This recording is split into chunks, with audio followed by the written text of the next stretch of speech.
أعوذ بالله من الشيطان الرجيم. بسم الله الرحمن الرحيم. ويقول الذين كفروا لولا أنزل عليه آية من ربه. قل إن الله يضل من يشاء ويهدي إليه من أناب. الذين آمنوا وتطمئن قلوبهم بذكر الله. ألا بذكر الله تطمئن القلوب. الذين آمنوا وعملوا الصالحات طوبى لهم وحسن مآب. كذلك أرسلناك في أمة قد خلت من قبلها أمم لتتلو عليهم الذي أوحينا إليك وهم يكفرون بالرحمن. قل هو ربي لا إله إلا هو عليه توكلت وإليه متاب. ولو أن قرآنا سيرت به الجبال أو قطعت به الأرض أو كلم به الموتى بل لله الأمر جميعا. أفلم ييأس الذين آمنوا أن لو يشاء الله أفلم ييأس الذين آمنوا أن لو يشاء الله لهدى الناس جميعا.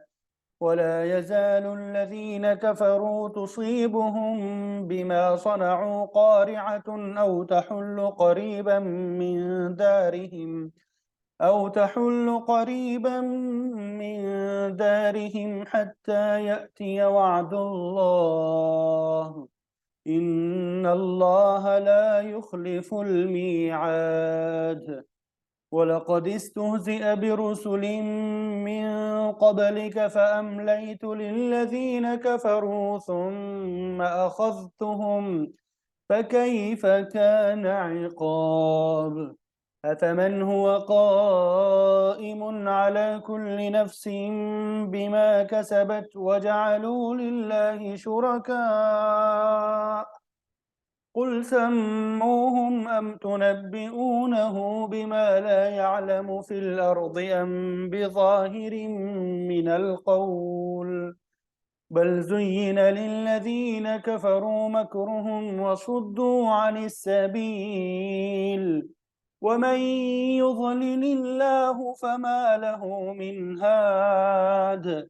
لهم عذاب في الحياة الدنيا ولعذاب الآخرة أشق وما لهم من الله من واق. مثل الجنة التي وعد المتقون تجري من تحتها الأنهار أكلها دائم وظلها. تلك عقبى الذين اتقوا وعقبى الكافرين النار. صدق الله العظيم.